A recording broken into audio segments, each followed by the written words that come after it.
So hello everybody. So now we're gonna resume our B101 section.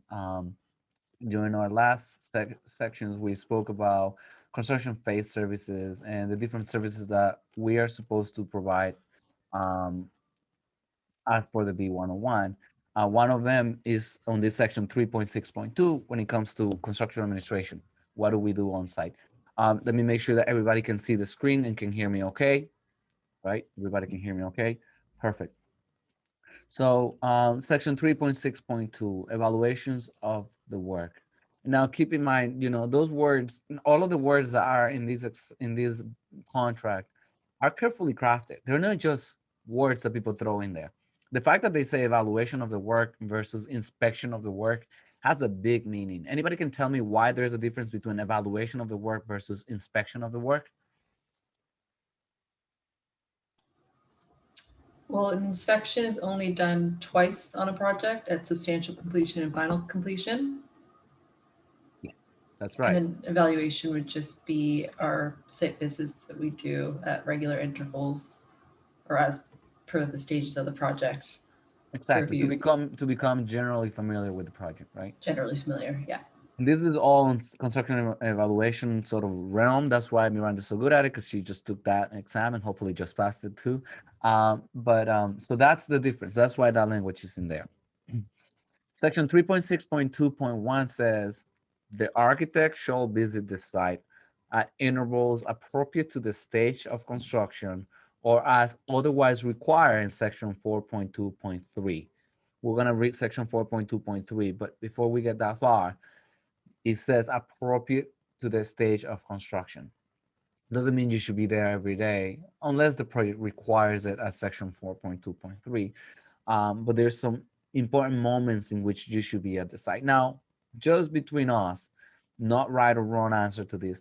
When would you want to be at a site on a home addition project?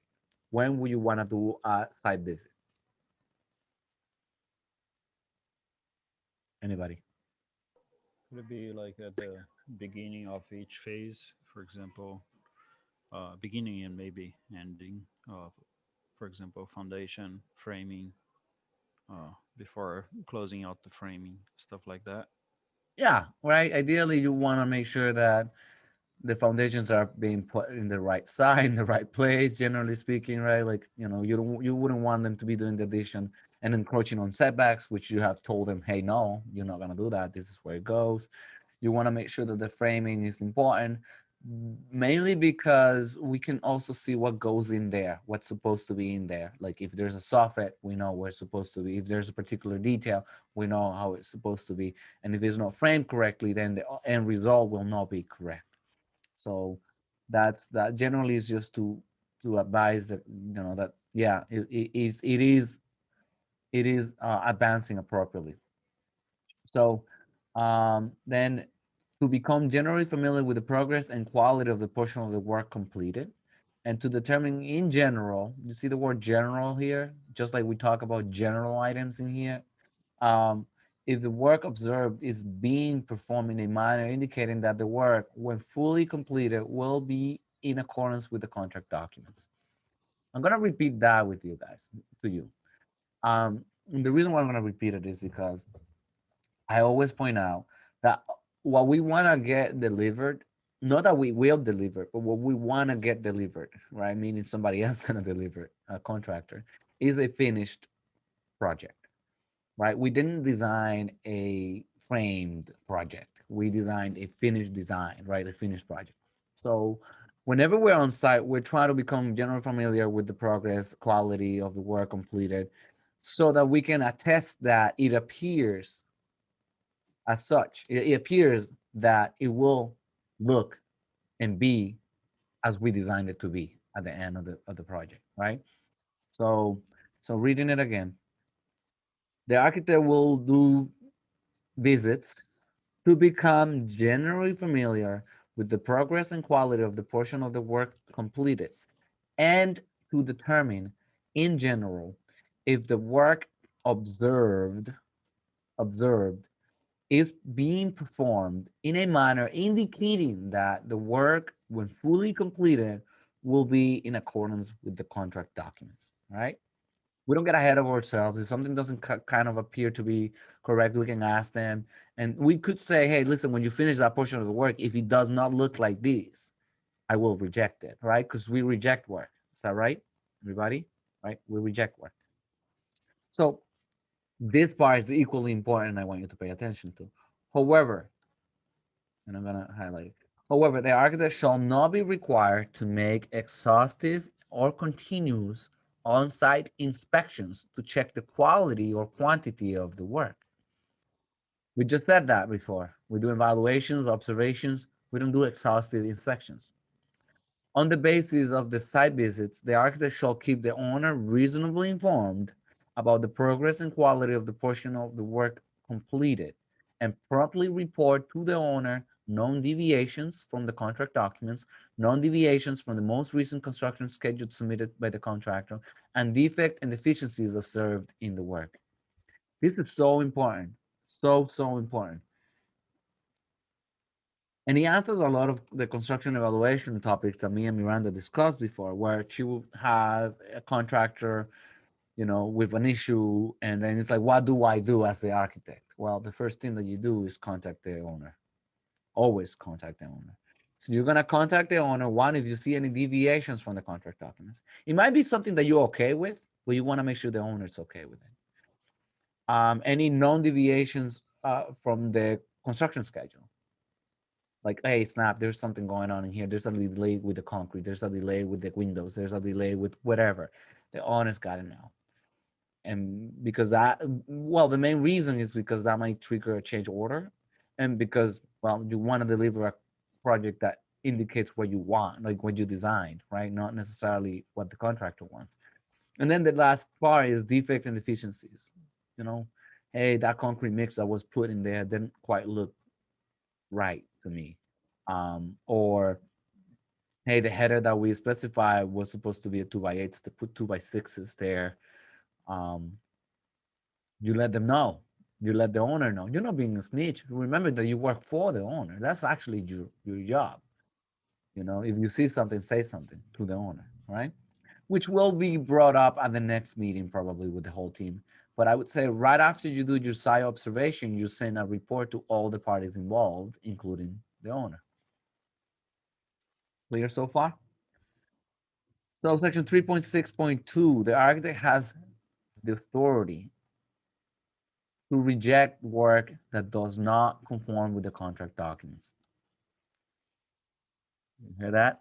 The architect has the authority to reject work that does not conform to the contract documents. We have the power, as per the B101 document, to say, I do not accept that. I want it to be removed and reinstalled, period. To be done as per the contract documents. Right? That's a big responsibility, right? And I'll read more beyond, but it does say something about exercising that authority and what it means. You cannot hold me accountable for exercising my authority. My authority of saying remove and dispose of that and reinstall again because it was not done as per the contract document should not give rise to any lawsuits, right? Because that's my authority, right?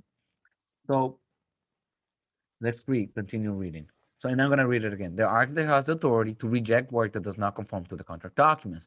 Whenever the architect considers it necessary or advisable, the architect shall have the authority to require inspection or testing of the work in accordance with the provisions of the contract documents, whether or not the work is fabricated, installed, or completed. So we can actually say, open up those walls and let's see what's inside. All right. However, neither this authority, with this clause, however, neither this authority of the architect nor a decision made in good faith, either to exercise or not exercise such authority, shall give rise to a duty or responsibility of the architect to the contractor, subcontractors, suppliers, their agents or employees, or other persons or entities performing portions of the work. All right. So if it turns out that everything in there when they do the inspection is correct, you're not sued. You're not in any trouble because you did it in good faith. You had enough reasons for you to believe that something wasn't right. All right. And you just can't let it go. All right. So section 3.6.2.3 says the architect shall interpret and decide matters concerning performance under and requirements of the contract documents or written requests of either the owner or contractor. This is your job as kind of the initial decision maker also. Like any interpretations, like questions on the drawings or anything from either the owner or contractor, you render your interpretations of those things. The architect's response to such requests shall be made in writing within any time limits agreed upon or otherwise with reasonable promptness. Section 3.6.2.4, interpretations and decisions of the architect shall be consistent with the intent of and reasonably inferable from the contract documents and shall be in writing or in the form of drawings. When you're answering a question, it should be kind of dummy proof. The answer is almost obvious, is in reasonably inferable. You cannot make things up, okay? So your answer should be, yeah. But for instance, a dimension that probably overlaps with another dimension, you can clarify that. Hey, look, that's a 6 foot two, and this other one that's almost next to it is a 3'6". You can clarify it. And it should be in the drawings, reasonably inferable. Now, if the dimension is completely missing, that's a complete different story. All right. When making such interpretations and decisions, the architect shall endeavor to secure faithful performance by both owner and contractor and shall not show partiality to either and shall not be liable for results of interpretations or decisions rendered in good faith. The architect's decisions on matters relating to aesthetic effect shall be final if consistent with the intent of the contract documents. Now that's a mouthful. So let's just divide it here. So when they're talking here is that you should not be partial to anybody. Should not be biased towards the owner nor the contractor. And how do you do that? You got to remain very neutral, and your reasoning should be very neutral. Okay, contractor, or drawings indicate that that wall is supposed to be 6'5". Make it 6'5". Period. Right? It should not be more like, it should not be something like, okay, okay, contractor, that drawing says 6'5", and the owner, needs to, we want to save money for the owner and things like that. If you start talking on that end, on that note, even if the same question is being answered, you're answering it with some partiality towards somebody. All right. You got to be very, very impartial. Now, going back to this other thing, this is very important, guys. Decisions relating to aesthetics that are reasonable and inferable too. They gotta be they gotta be consistent with the design intent. Okay. Not just because you came from Paris and you just changed your mind on a design. You just can't come up with something else. It's got to be reasonable, inferable, and very consistent with the design. But though the decision is final, we say that's supposed to be this way. It's supposed to be that way. Period. Right. Section 3.6.2.5, unless the owner and contractor designate another person to serve as the initial decision maker, as that term is defined in the AIA document A201-2017, the architect shall render initial decisions on claims between the owner and contractor as provided in the contract documents. Initial decision maker, IDM. Okay. Anybody can define a quick example of an initial decision maker kind of a role?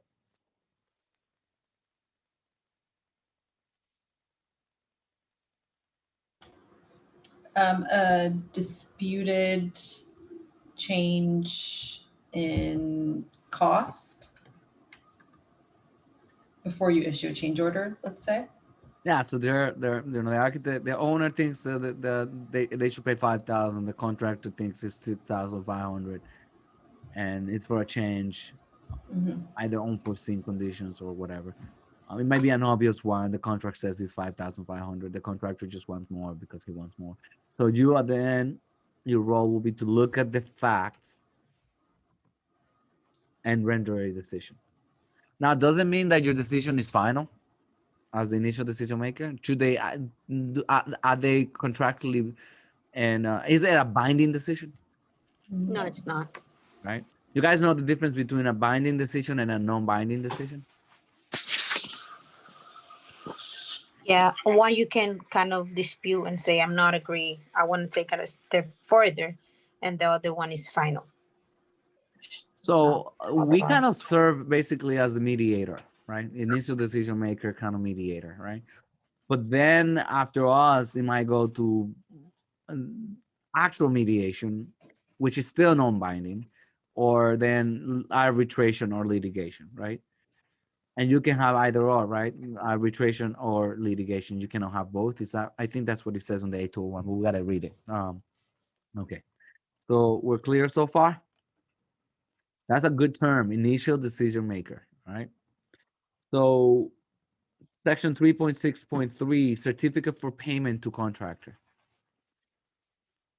The architect shall review and certify the amounts due the contractor and shall issue certificates in such amounts. The architect's certification for payment shall constitute a representation to the owner based on the architect's evaluation of the work as provided in section 3.6.2 and on the data comprising the contractor's application for payment that, to the best of the architect's knowledge, information, and belief, the contractor has progressed to the point indicated, the quality of the work is in accordance with the contract documents, and that the contractor is entitled to payment in the amount certified. The foregoing representations are subject to one, evaluation of the work for conformance with the contract documents upon substantial completion, and two, results of subsequent tests and inspections, correction of minor deviations from the contract documents prior to completion, and specific qualifications expressed by the architect. All right, so all we're doing, so let's say IGO is a contractor. So IGO sends us this bill, right, for $50,000. We go through that bill, we go through the schedule of values, we go through our observation reports, you know, and we compare it all, and we either certify that yes, IGO is due $50,000, and we will issue a certificate for payment for $50,000, or we say, hey, IGO, you still have not framed that well that you say you framed. You're not 90% framed. You're 60% framed.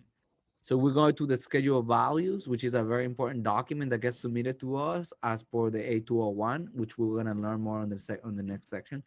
Um, and we can deny that amount, right? We can certify payment for an amount that we feel comfortable with and that we have enough proof for. In doing so, we're basically protecting the project, not necessarily just the owner, but the project itself, because we would not want to be paying for 100% framing of the project if it's not framed, right? Contractor could just walk away with the money, and say, "Yeah, I already framed it. It's not framed." Now, as you see, there could be other contingencies. There's contingencies that are established by this contract saying that, "Hey, wait a minute, I'm certifying payment up to this point, but I'm not telling you that you're done. If that brick that you install or that lintel that you install doesn't hold the brick, I see that the lintel is there, but the brick hasn't been installed. I'm not telling you that the lintel is right because the lintel is supposed to be supporting the brick, right? That's just an example of an opening. You guys understand what I mean? So far, so good. And then you can also impose any other contingencies. You can put it, it says section item 4 or clause number 4 says specific classifications expressed by the architect. All right.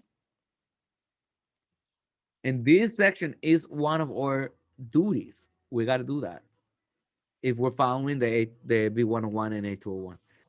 Then section 3.6.3.2 says the issuance of a certificate for payment shall not be a representation that the architect has one, may exhaustive or continuous on-site inspections to check quality or quantity of the work. To review construction means, methods, techniques, sequences, and procedures, which is something we're not supposed to do. Remember that? We're not supposed to do exhaustive continuous inspections, and we're not supposed to um, uh, be in charge of means and methods and safety. Remember, right? And we're not supposed to also review requisitions received from subcontractors. We're not responsible for subcontractors. The contractor is responsible for his subcontractors. Okay? And the other one, number 4, ascertain how or for what purpose the contractor had used money previously paid on account on the contract sum. That's not our job. I don't need to go and check his bank accounts and see who he's paid and what he's paid for. To some degree, I do want to see receipts for materials that are on site and receipts for materials that are stored at a bonded facility. And I'm getting way ahead of myself because that's CE at its best. But I'm not checking whether he's paid his wife or whatever. Like I don't care, right? I don't care for any of those things. What he does with his money is his problem, not mine. So section 3.6.3.3, the architect shall maintain a record of all applications for payments and certificates for payments. Okay, all receipts and application for payment, certificate for payment, you keep a track of. That's your duty during the CE world. Okay. Section 3.6.4, submittals. Can anybody tell me what a submittal is?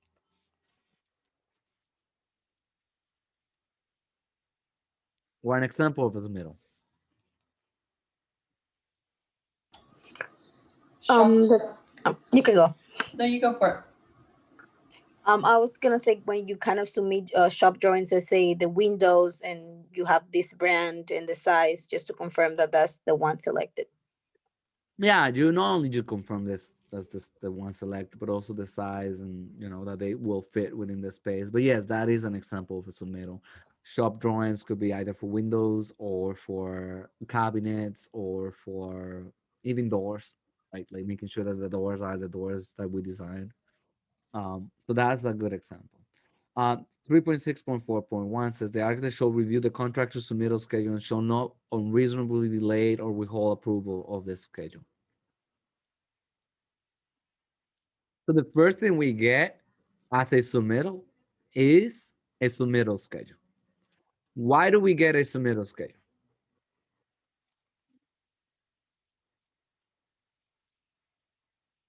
So every Anybody? part of the project keeps on track, and we know Yeah, where they come. yeah, we want to be reviewing things as they become important, right? As part of the critical path. We wouldn't want to be reviewing roofing submittals when we're in framing, when we're on foundations, right? We wouldn't want to be dealing with that. That would be a waste of time. That's not important. That's not part of the critical path. And what if the project doesn't even get all the way to roofing and the project stops? You're just incurring an expense that you should have never incurred, all right? So the first submittal is the submittal schedule, and then it says the architect's action in reviewing submittal schedule should be taken in accordance with the approved submittal schedule. You should not be reviewing out of sequence submittals. Okay. In the absence of an approved submittal schedule with reasonable promptness while allowing sufficient time in the architect's professional judgment to permit adequate review. You can't just be reviewing them fast track. That's an additional service. That's going to incur additional costs. Everybody clear on that? Section 3.6.4.2, the architect shall review and approve or take other appropriate action upon the contractor submittals to such as shop drawings, product data, and samples, but only for the limited purpose of checking for conformance with the information given and the design concept expressed in the contract documents. Okay. Um, I mean, if they send you submittals that have nothing to do with the project, you wouldn't do anything with them. You'd return them back. Okay.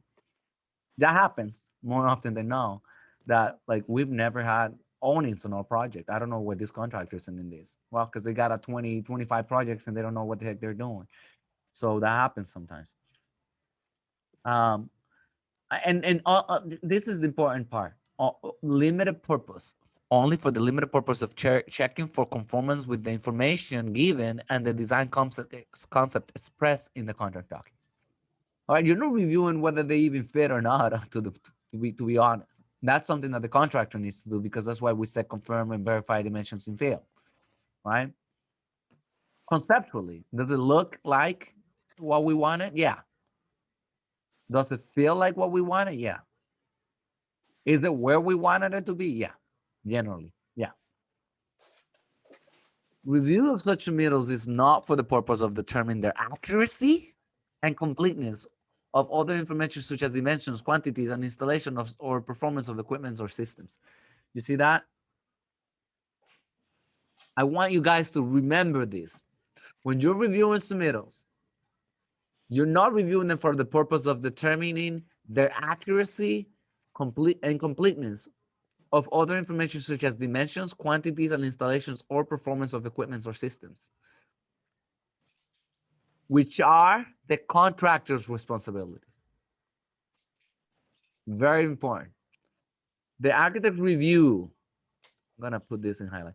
The architect's review shall not constitute approval of safety precautions or construction means, methods, techniques, sequences, or procedures. The architect's approval of a specific item shall not indicate approval of an assembly of which the item is a component to. I approve your brick. That is indeed the brick that we have specified. But I have not approved the mortar, and I have not approved the lintel, and I have not approved the insulation and the air and vapor barrier, and all of the components that go on that wall assembly. Okay. Section 3.6.4.3. If the contract documents specifically require the contractor to provide professional design services or certifications by design professional related to systems, materials, or equipment, the architect shall specify appropriate performance to the design criteria that such services must satisfy. Can anybody tell me of a design professional that a contractor might need to hire for a project?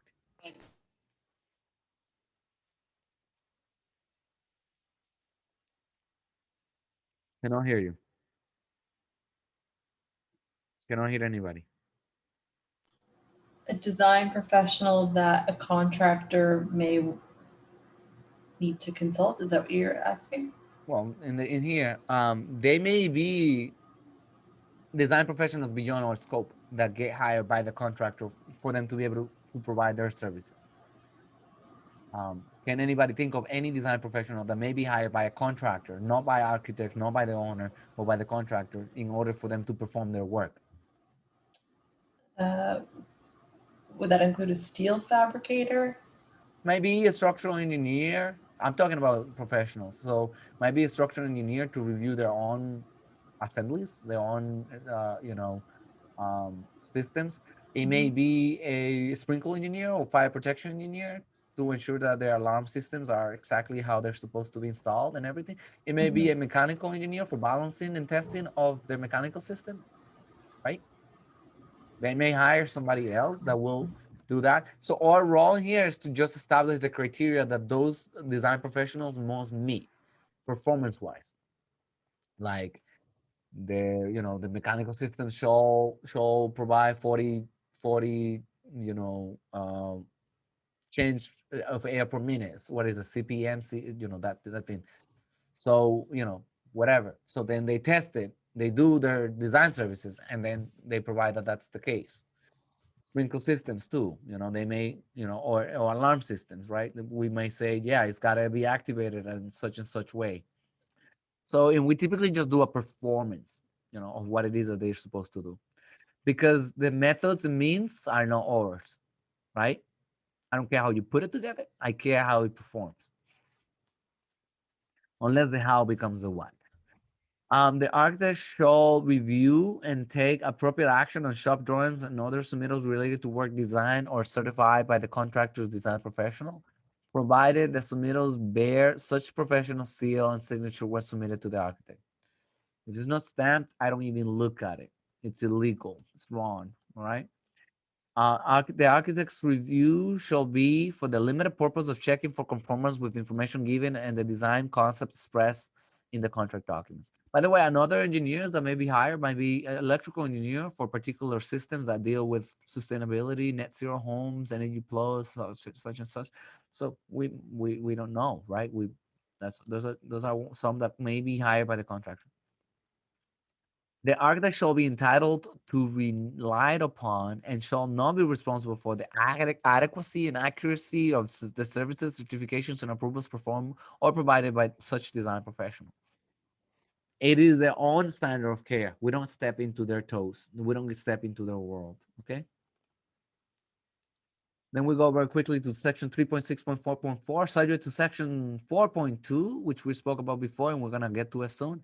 The architect shall review and respond to requests for information, RFIs, that's a term, requests for information about the contract documents.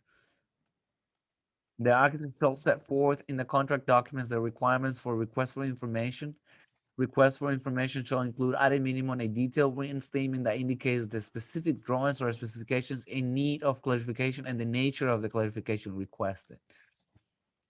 The architect's response to such requests shall be made in writing within any time limits agreed upon or otherwise with reasonable promptness. If appropriate, the architect shall prepare and issue supplementary drawings and specifications in response to the request for information. We do these sketches, SKAs or something like that, depends on the office. Sometimes it's SK or SKA. That clarifies certain things, okay? So section 3.6.4.5, the architect shall maintain a record of submittals and copies of submittals supplied by the contractor in accordance with the requirements of the contract documents. All right, changes in the work, very important section. Section 3.6.5, the architect shall, the architect may order changes in the work that are consistent with the intent of the contract documents and do not involve an adjustment in the contract sum or an extension in the contract time. Can the architect issue a change order for or order a change, a minor change for a paint color change?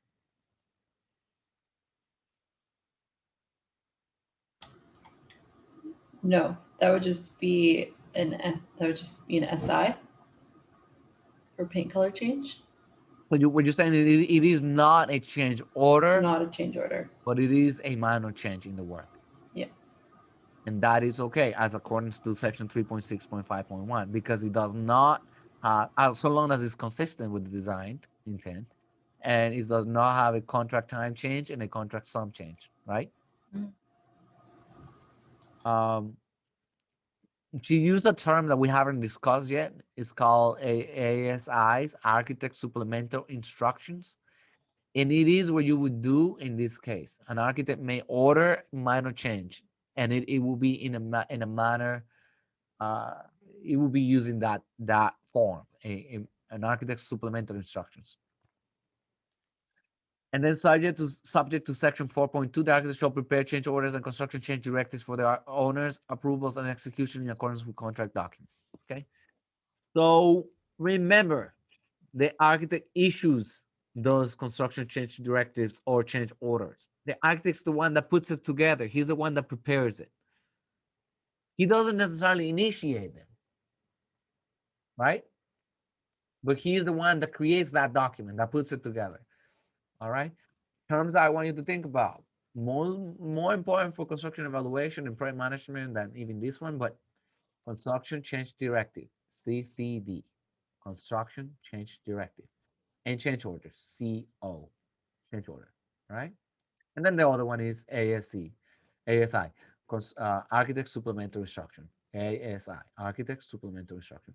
So those three terms are the ways by which we modify the contract documents and the project.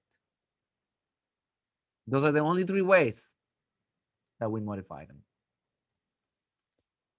Everything that happens that changes the work will fall within those three. Correct me if I'm wrong, if anybody can think of anything that would not be any of those three. Okay, and then it says section 3.6.5.2, the architect shall maintain records relative to changes in the work. Very, very important. Those are the ones you're gonna bring to court if you have to ever go to court. Those are the ones you bring to mediation and arbitration if you ever need to bring them for the argument, all right? And you're the one that prepares them and issues them, so you should have them. All right, so we're losing our bellies, bio bellies, good job, and keep us posted. I'll be recording these and publishing it into our channel. All right, I'll Have everybody finish in your up. class subscribe to our channel, please. I'll tell them. Bye-bye. All right. So section 3.6.6, project completion. The architect shall conduct inspections to determine the date or dates of substantial completion and the date of final completion. Why do we say date or dates of substantial completion? Because the project might be phased and have different dates for substantial completion. Very good. That's a very good one. Maybe another one. It may be that they have failed multiple times, the substantial completions, and you keep picking up different alternative dates. Or it may be different. Yeah, you said it. Phased, or it may be um not even it's phased, but maybe they may be happening at the similar time, but it's like we're doing an addition and then we're doing a renovation on that side. So this renovation has a one permit, this one has another permit, so there are different projects with the same contractor. So we got to make sure that those things are there.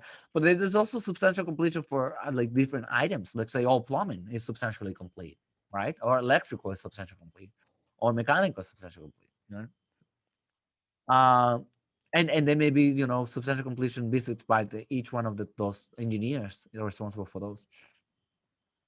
So we will conduct inspections to determine that. Then we will issue certificates of substantial completion. That's things that we shall do. Forward to the owner and for the owner's review and records, written warranties and related documents required by the contract documents and received from the contractor, and issue final certificate for payment based upon final inspection that indicating that to the best of the architect's knowledge and information and belief the work complies with the requirements of the contract document. So I'm going to talk about a few of these things and then we're going to leave it at Article 4. Okay.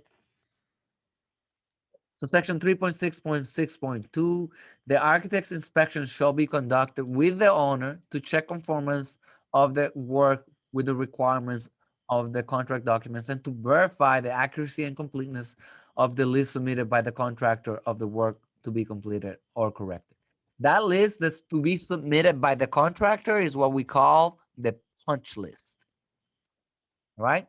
That punch list is given to you by the contractor. You don't create it. The owner doesn't create it. The contractor creates it. It's sort of the contractor saying, here's what I have missing. Here's what I think I have missing. All right. Section 3.6.6.3, when substantial completion has been achieved, the architect shall inform the owner about the balance of the contract sum remaining to be paid the contractor, including the amount to be retained from the contract sum, if any, for final completion or correction of the work. I hope this is clear to everybody. When we reach substantial completion, we don't pay all the money. We still keep some because we're not done. We're just substantially complete, right? We're about 90%, 80% done, right? 95% done, maybe. Okay. And the project could be used for its intended purpose. So section 3.6.4, the architect shall forward to the owner the following information received from the contractor. One, contempt of surety or sureties, if any, to reduction in or partial release of retainage or the making of final payment. Affidavits, receipts, releases and waiver of liens or bonds identifying the owner against liens. And three, any other documentation required by the contract under the contract document. And lastly, in this section 3.6.6.5, upon request of the owner and prior to expiration of the 1 year from the date of substantial completion, the architect shall, without additional compensation, conduct a meeting with the owner to review the facility operations and performance. This is a free thing. I mean, it's not free, you already included it in the contract, but you are required to do after 1 year, prior to the 1 year expiration, maybe at the end, 9 months, 12 months, 11 months into it, you do a site visit with the owner. And the purpose of that, and is without additional payment, and the purpose of that is to see the performance of the facility and the operations. All right. With that being said, we're gonna end this section here, and we will resume with Article 4 next time. Thank you very much, everybody.